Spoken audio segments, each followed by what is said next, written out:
All right, The first time my mother hit me, the very first time I got I was 2. Oh, I didn't take the baba like she wanted. I was but 1.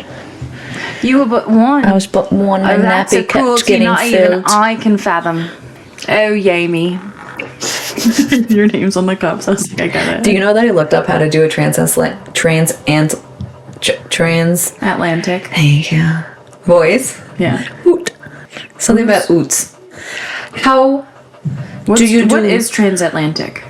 How do you do? Are we recording? Yeah. Okay, good. This is good. How do you do? How do you do what is a transatlantic accent? So it's like what territory? It's kind of like British, but it's like America. Like it's back in like the 50s, 40s, 30s era. Like I can picture it. It's like, come get the news. Yeah.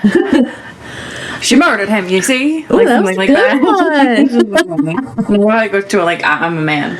Huh? I do it as You a did the man. man. Yeah. I'm a woman. There's this I am a man. and I'm the lady in this relationship. This is relationship. Don't you forget it. There's this comedian, she's so fucking funny. I don't know her name, but she dresses up in this like blue gown and she does why can't I say it? Transatlantic. Liam's Hemsworth. Transatlantic. Transatlantic. Yeah, you gotta say it like that. I hate it. Transatlantic. I was listening to her and she does a transatlantic. Okay, you're going to Minnesota. Was there too many? Anyways, hey Ghoulies, and welcome to the show. Welcome to the pod. It's Jamie. And this is Tara.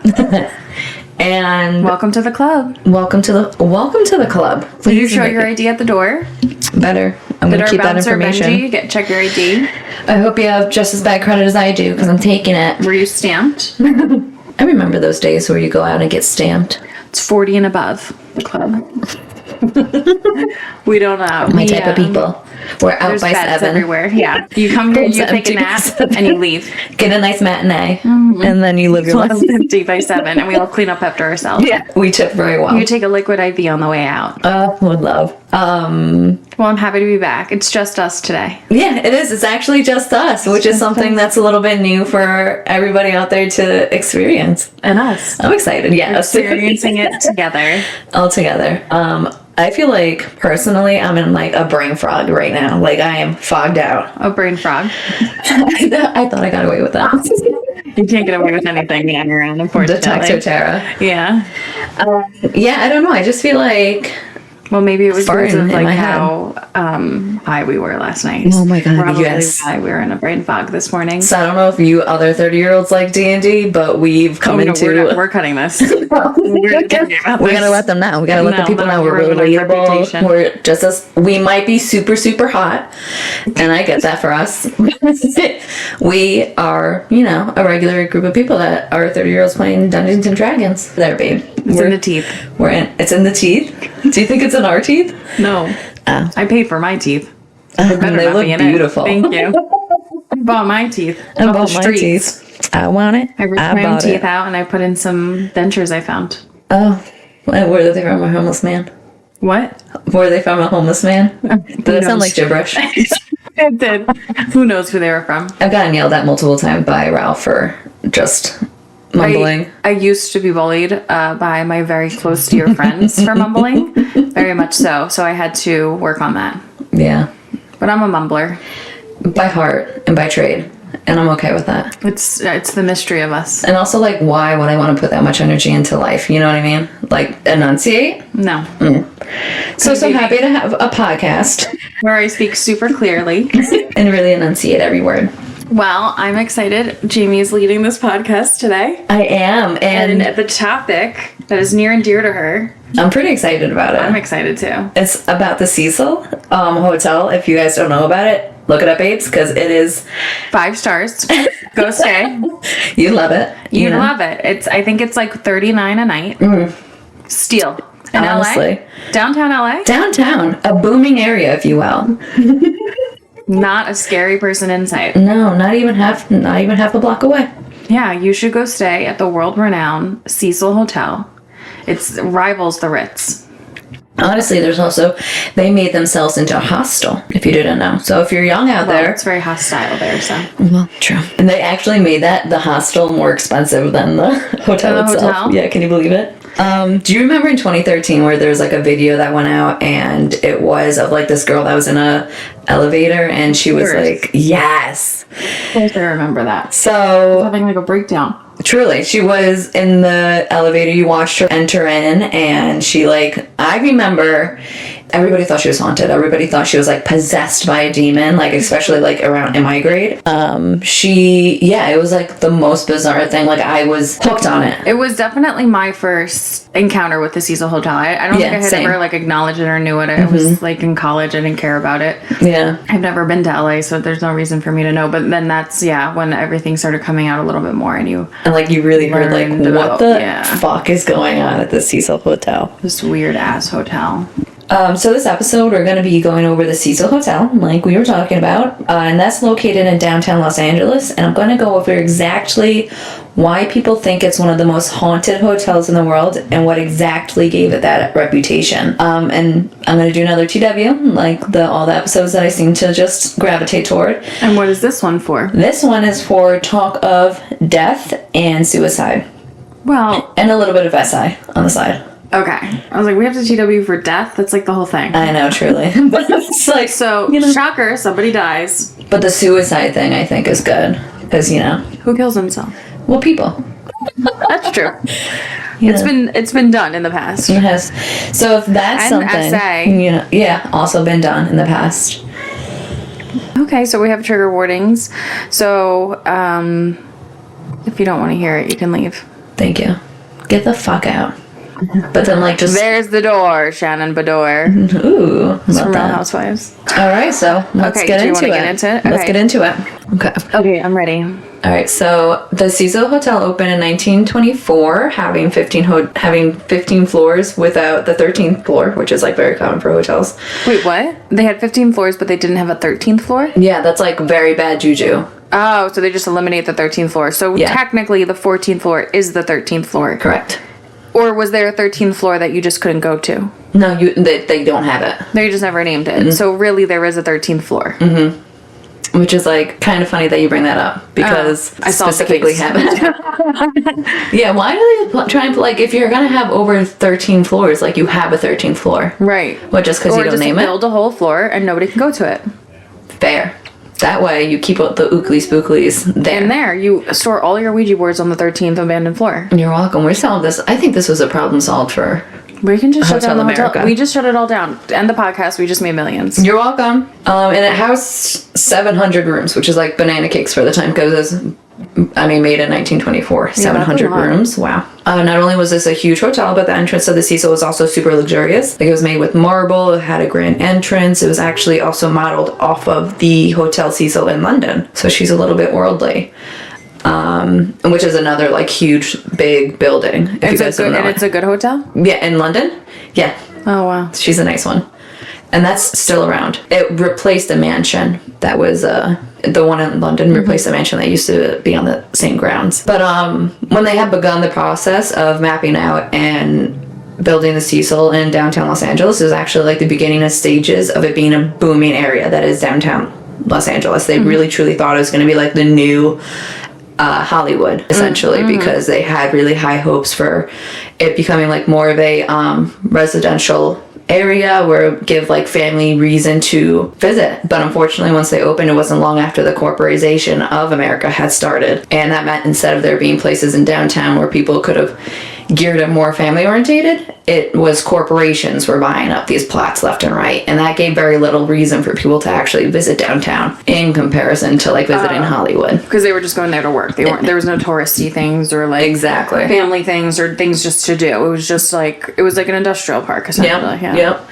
So where they had a really good thought process and a really good opportunity, it was the corporatization that just well, look at it. Fuck themselves again, America. Yeah, and we're still getting fucked to this day. From corporations. So the Cecil still had pretty good hope, though, that they were going to switch gears and make their new targeted audience or guests, I should say, be business and salesmen alike, especially because they were located right next to this terminal of transportation. Okay. And once again, as luck had it for the Cecil, automobile ownership started to boom, which before wasn't such a thing. So this was like everything that could go wrong is going wrong with this plan. Yeah. Every plan A. Okay. Plan B. Yeah. Okay. All right. Now we have to. Yeah. Okay. Gonna get it right. Okay. Fucking love it. Just a touch too late. Just imagine being like the owner and like being like, oh my god, downtown, like perfect. This is a beautiful years lot. too late. Yeah. Truly. It's like, damn, if I just did this 10 years ago, I would have got 10 years of profit, but now there's... And who knows, they could have like actually established a better area for themselves with downtown. But, you know, with the boom of the vehicle ownership like we were talking about, they did not include a parking lot in their plans. And they relied on that terminal. So it was that actually made the decision of some traveling working people choose other locations and other hotels that had those amenities that they could use to park their car. And the final hit though that the Cecil took was the stock market crash of 1929. Oh, that little thing? Yeah, that little thing. Oh yeah. You know, that a lot of people the depression? that our grandparents have like war stories about. I have the depression too. A lot of us do. Okay, so the Cecil was set up for failure. Honestly, it was like it was always gonna be cursed. From the very get.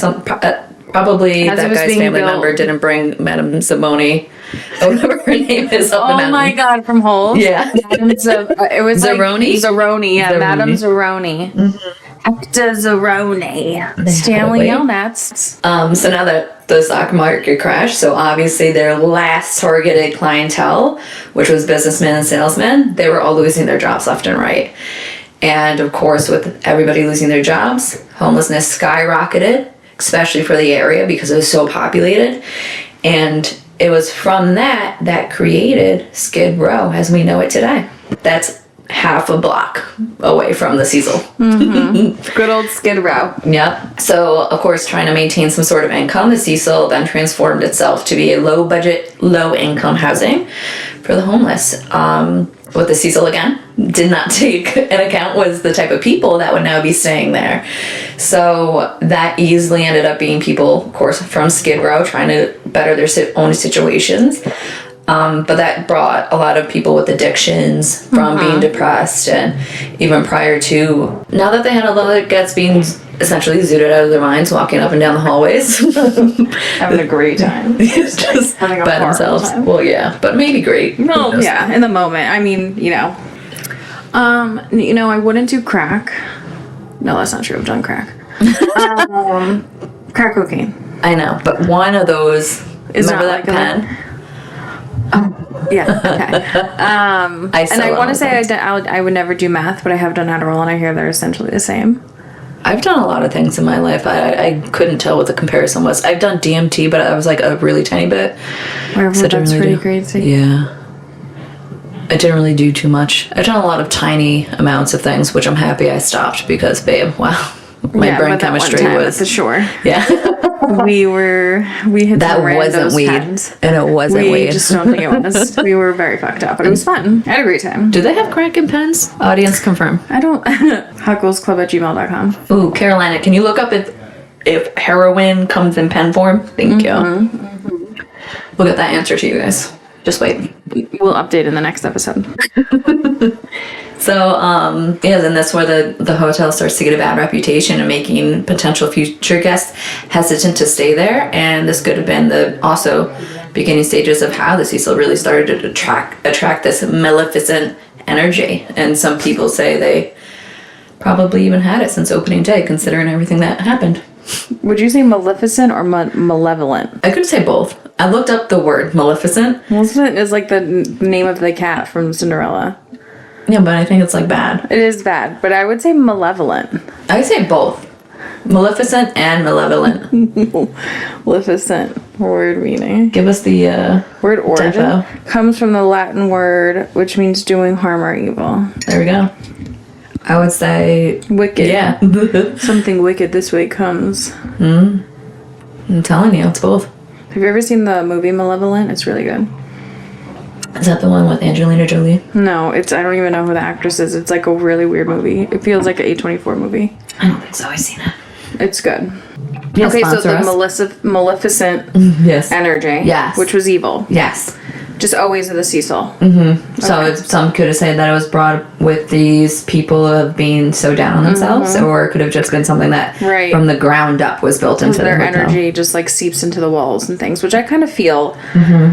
I feel true to my, like, I feel that. I feel that, like, you attract certain energy sometimes. I think that, like, not so much that it's, like, all the energy in the world is about you, but I do think sometimes what you put out is what you get in. Yeah. And especially if, like, you have a lot of really, like, negative energy because of the situation these people are in, I guess you could say. Like, I can understand why maybe you walk in, you get a little chill down your spine or something. Yeah, I definitely think that, and that speaks to me, because I believe in ghosts and I believe in all that. I also think that speaks to why ghosts can hold on to certain things and, like, certain areas of wherever it was either they wanted to be or died in.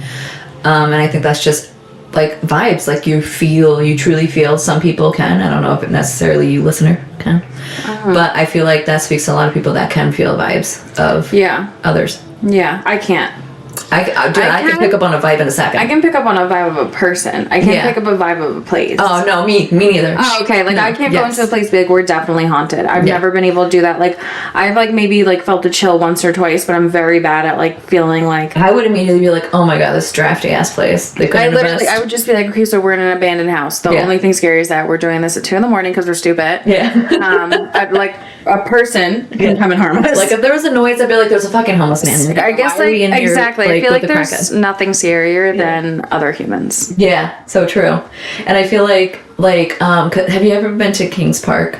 No. I've been to Pilgrim State, though, on a... Have you? A school trip, yeah. That, I will say, gave a lot of weird... Like, it just gave weird energy. Yeah. So, listeners, Pilgrim State, this is, like, kind of, like, completely irrelevant to the Cecil Hotel, but Pilgrim State, there's, like, 2 well-known psychiatric, like, institutions on Long Island. There's Kings Park, which is actually completely abandoned and has a lot more scary stories. Like, I had a teacher in high school, like, tell a story. Like, everybody has a story. People have gone to it. And then Pilgrim State is another really well-known mental institution. Or mental health. Yes, and part of it is abandoned and closed. And if you take psychology in high school, you'll probably go on a school trip there. So I went there, and it just has so many things there, but everything just has this, like, I don't know, like, this very, like, old feeling to it. Like, it's almost like standing still in time. Like, they had a bowling alley, but it was kind of eerie. Ooh. They even had, like, the animal therapy. They had the art therapy, which is obviously very troubled, like the art that they were making. Yeah, it was just very interesting. So, like, I definitely want to do an episode of, like, an abandoned psychiatric... or just, like, about a psychiatric place. I would love to do that, I think it's giving American Horror Story Asylum. Yes. And I want to give that to everybody else. I love asylums. Yeah. All right, so let's get back to it. It was in January 22nd of 1927 where the Cecil experiences its first death, just 3 years after they opened the doors. Wow. Yeah. That's quick. And it was a Mr. Percy Ormond Cook. He ended up taking his own life by a gunshot to the head. And that's because... Sorry. It's aggressive. First one is a suicide. Yeah. So he went there to kill himself? He was, conflicting. Like, he was debating whether or not to do it, and ultimately he did it. Was he a resident there, or did he just happen to stay that night? He was staying there for, I think it was either a week or 2 weeks. And he was really debating back and forth on if he wanted to do it. And he did it because him and his wife had a falling out, and he was no longer, like, a part of his family. We don't know why. Guys, hang tight. Please. Don't just... Well, that's so sad. I mean, I don't know, the time period, it was in the 30s, right? Yeah. Mm-hmm. It's so sad, but... Or just before the 30s. Oh, it was in the 20s. But essentially, it was 27. It was, like, it was just, like, the fucking years. Yeah. That's very sad. Okay, sorry, go on. Yeah, so then... In 31, 32, and 34, the Cecil has another 3 suicides. And this is in forms of poisoning, gunshot, and slitting their own throat. These are just suicides? Suicides. Slitting their own throat. Mm-hmm. The poisoning, they believe to be a suicide. They're unsure because he didn't leave a note. But he ingested it. Slitting your own throat. Slit it. That's hardcore. That's metal as fuck. Like, not everybody can slit their own throat. Dramatics of it all. Like, a gunshot is pull. Yeah. You know, essentially poison, you could just be drinking it in a Gatorade. You know, taking pills. Like, you are slitting your wrists too, I think, really... But, like, committing to slitting your own throat, yeah, that's hardcore. That's like, you were... like, you made that decision. And there was no talking you out of that. No. That's like, you gotta be 5150, right? I mean, if you have enough, like, mental strength to slit your own throat, you have enough mental strength to cut your finger not off. Kill yourself. Oh, yeah. Cut your finger off? Okay, that's well, you know, it's like a carrot. Were they, like, on, like, meth? I don't know. They could have been. Probably. Skid Row's right there. So, like, let me take a little bit of meth in. When did Skid Row start? It started in literally when the stock market crashed. So Oh, okay, wow. I think that they already probably that had should be like a historical monument. Skid Row. Yeah, it's about 100 years old. It is. It's like it's an entity. It's like it's not even. It's a separate form of like area. Even like I can't believe it's maintained this status all these years. Like 100 years later, you're still Skid Row. Pretty cool. I mean, troubling. Yeah, I guess we don't want that, but no. Have fun. What generational? What else are we gonna do? Like my grandfather lived here with my mom and now me. On Skid Row, is what you're saying? Yeah, I mean, do you think they have like homeless mansions? No. No. Nope. These little shanty towns? No. Never mind. You and your entire family for generations have been living out of tent? Reevaluate. Yeah, I guess you could, but like it's like lawless town in there. It's like a block, like a long block. I know, but still, you don't want to raise your family there. That's not. That's not like you want. You're there for a short time. You're right. Okay. Short term. If you see Jamie there, you didn't. No, I'm just perusing. I would never. Oh my god, I'd be scared. I'm scared to like leave my house, so I couldn't even. I would do it. You would? Skid Row? I would walk it. There's something wrong with you. Skid Row. I would walk it in the daylight. Yeah. No. Nobody's gonna do anything in the daylight. They for sure would. No, I think we're good. Sure, no, I think we're good. Okay, if you see Tara there, you did, and get her out. If you see her corpse, get her out. We did. Get her out, police. Somebody call the cops on her. Like, ma'am, you're disturbing Skid Row. I'm like, excuse me. So it's not funny. Yes, it is. Yeah, a little bit. I like that you said you were disturbing Skid Row. I was trying to go back into this, and I was like, I caught that after like a minute or so. Okay. So it was in 1937 that I actually experienced his first death by falling, and this becomes a theme for the Cecil. Her name was Gracie Margro, and it was determined that she ended up falling out of the 9th story window, and her fall was actually broken by telephone wires, which ended up being wrapped around her body. I don't know if that's the right term. What? Broken. Telephone wires broke her fall. No, but they did. Yeah. If she didn't hit the telephone wire, she would have been dead on impact. But because she didn't die? She didn't die right away. She did. Oh. Sorry. I was like, wait, that's a success story. She doesn't survive. No. She's dead. Yeah, she's dead. She is dead. Later at the hospital. But right away. Like 3 hours later. Probably. Yeah. Oh, wow. Yeah. Wow. Yeah. So, again, it's very, like, the history is bananas of it all. But it was also never confirmed that whether or not she had actually tried to commit suicide herself, or if somebody else pushed her, or if it was just an accident that she was sitting outside of a window or on the window ledge and fell back by accident. And it was actually just a year later in 1938 that there was another death by falling. However, this one was actually confirmed that it was a suicide, and they were found dead on the skylight of the building adjacent to the Cecil, and that he had chosen the death by jumping. Oof, I don't think I could do that. I feel like I could do that one. I've skydived. Actually, no. I don't know. Now that I think about it, that's like not killing yourself. People do that to feel more alive, as a matter of fact. That's why I did it. Yeah, I did the big swing jump where you like are hoisted up in a little swing 200 feet in the air, and then like you have to pull a lever, and then you like free fall, and then you go shoo. So like bungee jumping, but like at like a Six Flags type thing. Yeah. I wanted to bungee jump. I did in my younger years, but then all this shit with my back. So now I feel like it would either paralyze me or the best crack fix ever everything in my entire fix my whole back. Full on. So who knows? You know. I just like have a back spasm while I'm like. I would have to take a muscle relaxer before bungee jumping. Ooh, that would probably be better. Yeah, and then it would be like a realignment. Or just severs my spine. I don't think so. You ever see those people that jump and they hit the water by accident? They die. They don't die, but they should. They get fucked up for sure. If they're getting concrete. Yeah. From that height. Well, I guess depending what height it is that they jump. So it was now in 39 and 40 that there was another 2 suicides. And then it's 4 years later, so they have a little bit of a break. But in 1944 is when the Cecil's next documented death was.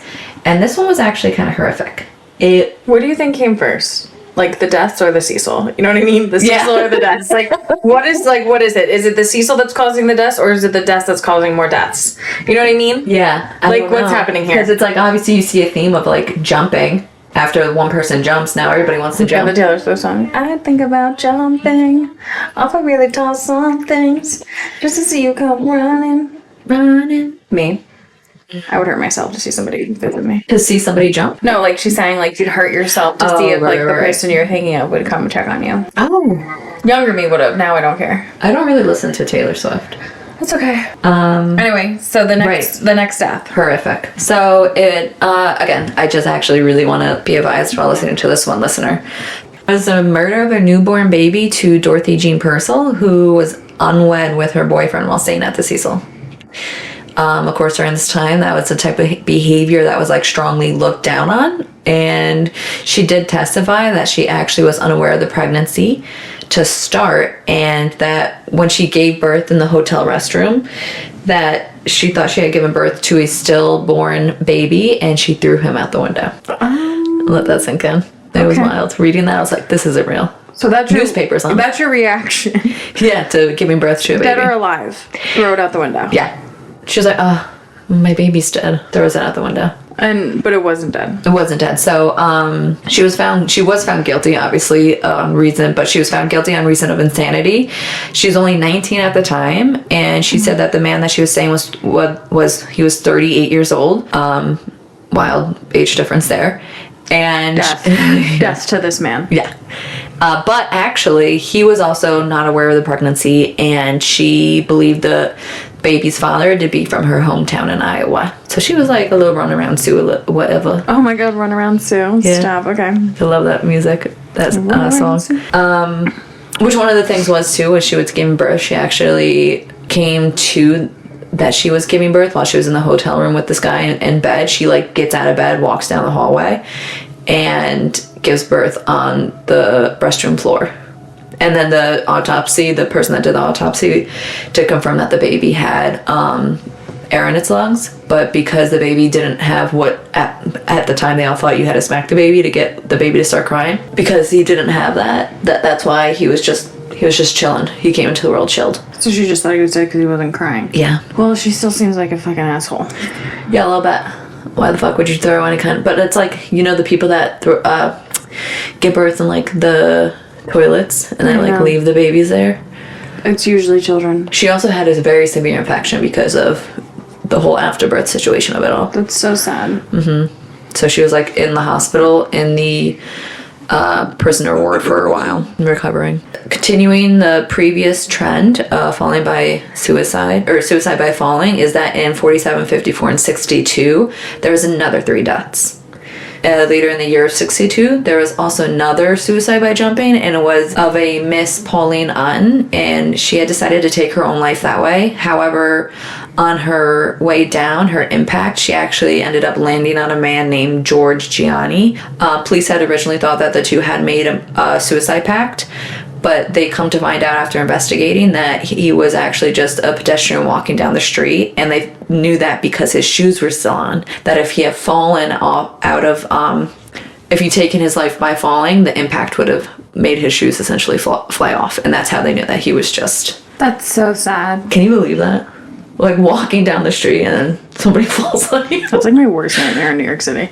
It's like something falling out of the sky and like just completely killing me. My worst nightmare is as soon as I get there, the smell. The snow? Smell. Oh, the smell is disgusting. Foul. Just piss and garbage. Everywhere. That's why I hate it. And then also, you know, you go to a city and all of a sudden somebody falls on you, so. Yeah, like such. That's Mr. George. Minding his own damn business. And then all of a sudden, he gets landed on.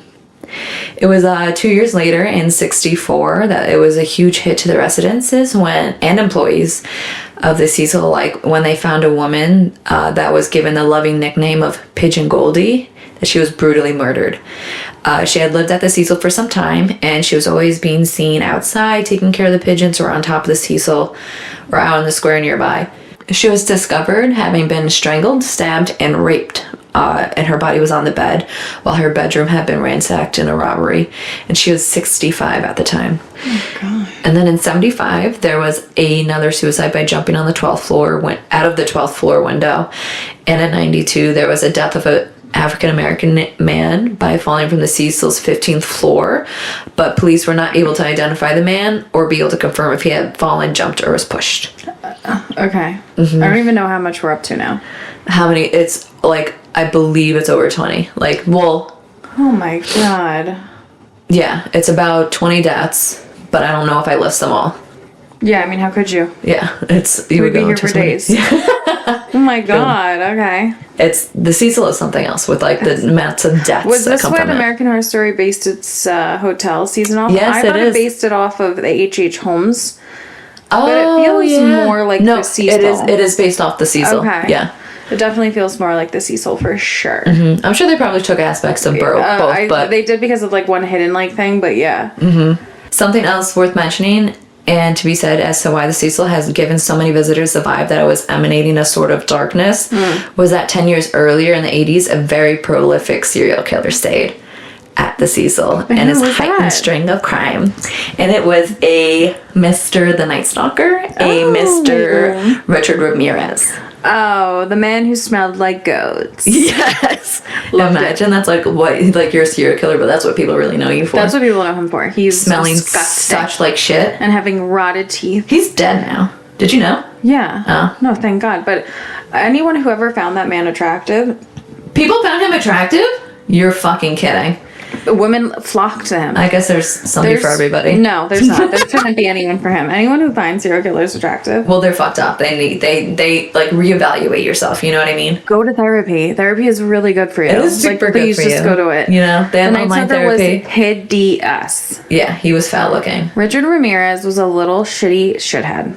During his stay at the Cecil, it was the summer of 85, and he killed at least 13 people and sexually assaulted at least 11. And his crimes in nature were so horrific that when he was being sentenced, he was given 19 separate death penalties.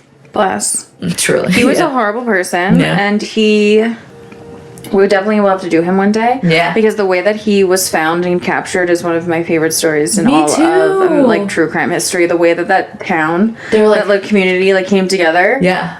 Those are the type of people I want to. I love confrontational people like that. Yeah. Those are the type of good citizens. You know what I mean? Do-gooders or whatever that is. But they just did it super confrontationally and aggressively. It was amazing. Yeah. It was like the right kind of witch hunt, if you will. Absolutely. But it was because they saw him and they recognized him based off of the wanted goat smell. No, I'm just kidding. No, just kidding. They're like, no, yeah, it was that. Yeah, it was like on the newspaper or something or the TV. Yeah. Yeah, it was. I thought that was so cool. That was like a couple of them. They just got him. They were like, "No, you're done. You're done." Yeah. But something a lot of people actually don't even know. To go with Ramirez, that there was another serial killer that ended up staying at the Cecil. I would tell. Yes. So. It was actually 10 years later, back in the 90s. Oh, okay. A Johann, known as Jack Unterweger. Oh, maybe it's Johann. Johann? Is it Johan? Yeah. It's Johann. I went to school with somebody whose name was spelled like that. I mean, he was like Dutch. Yeah, I'm the opposite of exotic, so if somebody has like anything that's like a fun name. This is like true white. Oh, well. Johann is like white. I'm American too. Johann? I'm doing the best I can. Okay, so there's another serial killer, Johann. What's his last name? Unterweger. It was found out that during his time there, he had killed 3 prostitutes. Enough with the killing of the prostitutes. I know, there's a lot of businessmen. Also, like, as a really super quick side note, it was rumored that also the Black Dahlia, Elizabeth Short, stayed at the Cecil. Never confirmed, but heavily rumored because of obviously all the bad shit that happened there. Look at the ledger. Yeah, right? Give it up. The ledger. Give it up. And but he was like later actually, so he killed the 3 prostitutes, and he was later convicted of killing at least 12 prostitutes in his time, and it's believed that he had killed more. He was actually a serial killer that was more famous in Austria, Germany, where he's from, and he has an interesting backstory that I'll quickly get into. Okay. He was born to a mother who was a prostitute herself. Oh, okay. That's case closed. Right? I get it. Motive done. I was like, and we found it. And we found it. And we found it. What a little stereotypical bitch. And he was fathered by an unknown American soldier. Done. Sorry for the tap. You guys might have heard that, but I was very... So American prostitutes are his target. Yes. So all prostitutes, because when he was back home in Austria? Austria, Germany, whatever, both, he is arrested for murdering one prostitute, but he actually is known for like abusing them. So he was like working his way up gradually. Yeah, I would actually love to. I feel like great, to get more into him too. And I mean, I don't know. I talk a little bit. I do a quick summary. So that'd be listeners, let us know. Put it in the comments. If you want us to do a deep dive on Johann Unterberger from... that's beautiful. Oh, thank you. Germany. From Germany, let us know. Please, thank you. Thank you. Now we're British. We'll do the whole episode in a British accent on the Patreon. Yeah, you're welcome. So when he was growing up, he's also too very like serial killer coded, experienced severe abuse. Oh, okay. From his mother? At the hands of his grandfather. His mother completely ended up abandoning him when he was like younger. Because she was just like heavy into the prostitution. So he was in his early... I don't even remember where he left off. I'll just get into it. So he was in his... the serial killer. Johann Unterberger. Johann Jack. Known commonly as Jack. So he was in his early 20s when he killed his first prostitute, like we were talking about. And before her, like I was also saying, he was severely abusive toward them. When he was convicted, though, he was jailed for that murder, and he actually became literate during his sentence, or while he was serving his sentence. And he wrote short stories, plays, and a book while in jail called Purgatory, or The Trip to Prison, Report of a Guilty Man. And the justice system, because he did that, thought that he was reformed. So after he wrote that book, he was released, and his book was actually such a good seller that he started going around country and the world doing talk shows on his book and interviews. But it wasn't long into like his travel that they saw the theme of prostitutes coming up murdered everywhere he was going. I'm like, this is the dumbest thing I've ever heard. Mm-hmm. So quickly, right? And this was in the 90s? In the 90s. And where was he arrested in Germany? It was in Germany. So it's more of a lenient yeah, they're more into system. reform. Oh, this is stupid. So he was quickly assigned detective unit to like watch him. And then that's actually when they were able to collect a supposed, and I quote, mountain of evidence that convicted him again. He was jailed by 94, but he ended up ultimately committing suicide after he got put in jail. Okay. The second time he hung himself. So now we're going to fast forward about 20 years in 2005 and 13 era, which is when the Cecil had regrouped and they successfully split into an already partial residential hotel into almost 2 different entities. And that's when they created the hostel that's named A Stay on Main. Oh, I've heard about this. Yeah, I love that. Horrible. Well, yeah, I do like the name though. Stay on Main. I know, but like, it's sounds like nice. Deviously misleading. Oh, for sure. For sure. So this was targeting younger travelers, and essentially it was giving the Cecil a second chance. Mm-hmm. They were able to do this by keeping the tenants on the 2nd and 3rd floor, giving the Stay on Main the 4th, 5th, and 6th floor, and then keeping the remaining floors for the guests to the Cecil. However, it's here that it's going to bring us to one of the most famous and controversial deaths ever happened at the Cecil, and this is the disappearance and death of Elisa Lam. It was, all right. Let's get into it. It was 2013 when a missing persons report was made after the parents of Elisa failed to hear back from their daughter, and she left from Canada to go on a solo trip backpacking the west coast of America. After not hearing from their daughter for a day, she regularly checked in like clockwork too. Her parents, their alarms started going off, and they had the hotel check on Elisa's room, where it was confirmed that she had not been in, and she had left her phone, computer, medications inside. This very quickly, they were able to see that Elisa was not returning, and this matter got pushed to the authorities, who did immediate check of the area, coming up with no trace of Elisa. It's so interesting how quickly they responded. Yeah. Well, it's nice, but I mean... No, it's nice, but it was a little... I don't know why. Maybe it's just like... It leans into the suspicion of it all and the mystery of it all. But yeah, anyway, sorry. Yeah. And it was actually about a week after her disappearance, the hotel turned over the security camera tapes, and they were able to get a visual of Elisa, but it was the day that she went missing. And they saw that what they saw from her in that video only left more questions. It was so confusing. I remember it. And that was the LAPD. When they looked at it, they decided ultimately to release it to the public to see if the public can help with, had they seen her, or can they, chime in. I guess so, but what was the point of releasing it to the public? You should have just released a photo of her. Yes. There was nothing in that video that the public could have given more insight to, because everything that looked like was spooking her or whatever, and I'm sure you're going to go into what the thing was. It was all off camera. Yeah, so exactly. It's a little weird that it's just interesting. I mean, we should be able to see it, but yeah. It was definitely a choice that you as detectives, you had no lead, you had nowhere to go, and that you're asking the public to what were they gonna do? Yeah, what were they truly gonna do? And it only brought forward internet sleuths and conspiracy theorists and just a string of leads that went nowhere ultimately. So in the video that we're talking about, you see Elisa entering into a elevator very normally. But then she starts acting a little off as soon as she gets in. It's nothing crazy, but she starts by pressing every single button in the middle column, going from top to bottom. Honestly, it's not something I would have read into if she wasn't missing. I just would have been like, oh, she's letting her inner kid out. I'm guilty of doing dumb shit like that all the time. So from that, they actually were able to figure out what floor she was on, which was the 14th floor, because when she pressed all the buttons that were going in the middle column from up to bottom, starting with the first one, it lit up and immediately dulled out again and went out. So that meant that she was on that floor. Oh, okay. I was like, what does that mean? After the door stays open in this video, you see her almost investigate what's causing the doors to remain open.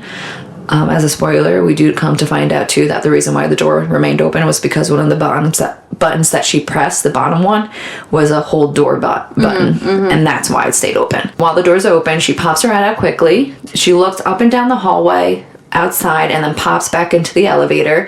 She does this a few times, but you do see that she ends up favoring the right side of the hall, spending more time with their head popped out looking that way. And it actually made a few of the investigators and internet sleuths think that there could have been somebody there that she was talking to, but it was hard for them to say that, or was she having an episode from her bipolar disorder. Her having this disorder also comes more into play because not only was there that moment on the CTV that caught Elisa having come out of the elevator making very strange hand and arm movements, but that she was also found on the toxicology report that she had very low levels of her medication in her body at the time of her passing. Right, I remember that too. She wasn't taking her medication regularly, like she hopefully she really should have been. Yeah. I mean, yeah. So, but before we get into her death, I do want to go quickly over the 2 weeks that she went missing and what else the detectives were theorizing. It was 2 full weeks. Oh, I didn't even realize that. Okay. So previously said at the Cecil. As previously said at the Cecil / Estate on Main, there was only half a block away from Skid Row, as we know. Yeah. And this is one of the largest homeless colonies that in our nation. If not one of the very few and open drug trade in America too, where police do not bother to disband it. So, yeah, it's almost like a open air market is the word, because there's one in Philadelphia. Oh, is there? It has that's the worst open air market for heroin. Wow. Yeah, I looked a lot into it a few years ago. So I'm sure it's similar. I didn't look it up in terms of Skid Row, but I'm sure I think it's called open air market. Like drugs are just being sold. There's really not much they can do. Yeah. It's so hard to get a control under. And especially if you go in and you're trying to disband it, you're displacing all those people, homeless people, to potentially go to more favorable areas, and of course, and it's a very drug abuse is it's very hard to what's the word, it's hard to combat, because you want to be like, okay, no more drugs. We're getting rid of all your drugs. You're just killing all the people. That's always going to be you have to put you can't just take it away. You have to fix the underlying issue. So with that knowledge, along with Elisa doing those strange movements, they did run and thought that maybe she was on some sort of illicit drug at the time. But with not much else to run off of, they were left with still trying to figure out where she is, if they were able to see where she went from the elevator. And they ended up from that being glued watching the entrance and exit of the hotel to see what her next move was, and that never came. Elisa never left the hotel, and they were able to confirm that. At least not through the entrance. Oh, right. So now she went through a portal. She went through a fairy portal. A fey portal. So she's playing D&D. She's actually just having fun. She's been in a campaign for 5 years. For 10 years. So now hit with this information, it becomes a huge sweep of the hotel, and them going through all 700 rooms. Oh my god. Because the elevators, although they had the Stay on Main, the residential, and the Cecil, they were all shared elevators. Yes, that I've heard. Yep. And that's another thing, was like you would have like these young people that would stay at a Stay on Main. Like backpackers that are just like breaded and bushy-tailed, probably coming from relatively wealthy backgrounds. Yeah. You know, middle class at least. Yeah. And just looking for like a cheaper way to stay. And they're staying with people who are in a, what was that term we used? High-risk lifestyle. Oh, high-risk lifestyle. Yes. Lifestyle. I do love that as a key term. Dealing with drugs, dealing with nefarious people, having questionable actions, just trying to survive. And they were easily sharing elevators with these people. That was another thing that people ran into was that person that people thought she was talking to outside the elevator. Was that somebody that was, you always thought it was like a somebody. Yeah. And were they less than well-intentioned people? But you can't say whether or not she was talking to somebody, or if she was having the episode, or anything could have been a possibility there, and we just never got the confirmation on that. After they do the sweep through all 700 rooms, checking all 15 floors, this goes over a span of 2 days to get this done. They still don't find her, and it's about a week later that the hotel manager starts getting complaints of water being discolored, that it has a weird taste and smell to it. Let me stop you. Why are people tasting the water? I guess brushing their teeth.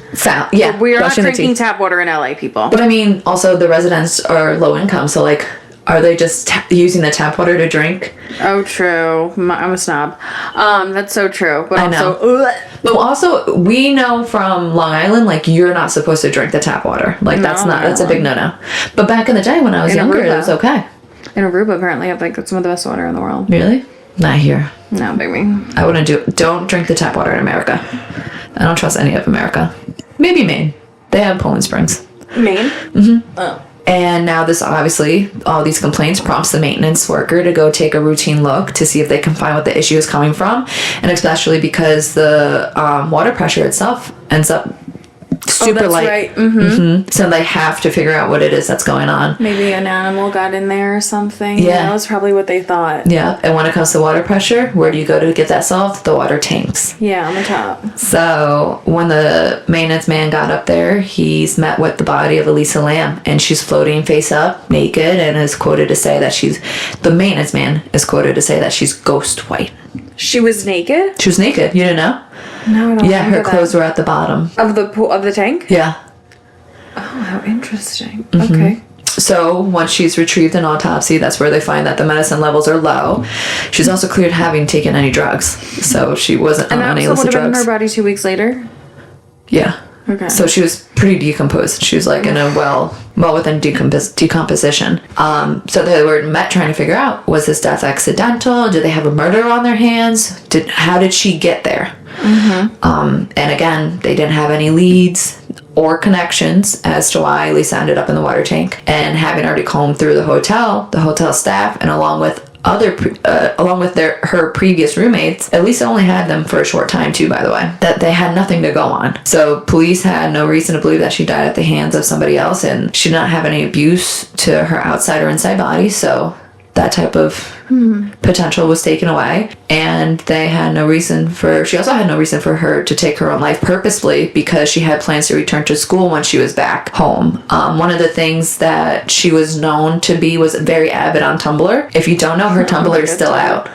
Aw. So you could look up to see what she's posted or what she had posted. What was the cause of death? Accidental drowning, I believe. So weird. I don't believe it was not homicide. I just that's where a lot of people are. Why did she end up there? And one of the things too, because I know when you're a victim of drowning, usually you're face down, and she was found face up. One of the things that could have made her face up, and they believe turned her body, was the elevating and decreasing levels of the water tank. So yeah, that I mean, I feel like it's hard to even make any sort of judgment off of where or how her body was found in the tank, because if it's sitting in water for 2 weeks, it's going to move around, it's going to be floating, it's going to be doing all that stuff, and you're going to write the levels. But I just I guess if she was having personally, I don't have bipolar disorder, so I cannot 100% not that I can't empathize, but I can't put myself in the situation of what your mental state would be in that moment for you to be in the tank and then drown instead of finding your way out, unless she went in there in a manic episode. Maybe she was really hot and she wanted to cool. Who knows what the case was? And then she wasn't. Maybe once you're in the water tank, it's not easy to get out of the water tank either. Yeah, and they had dogs track her scent, and they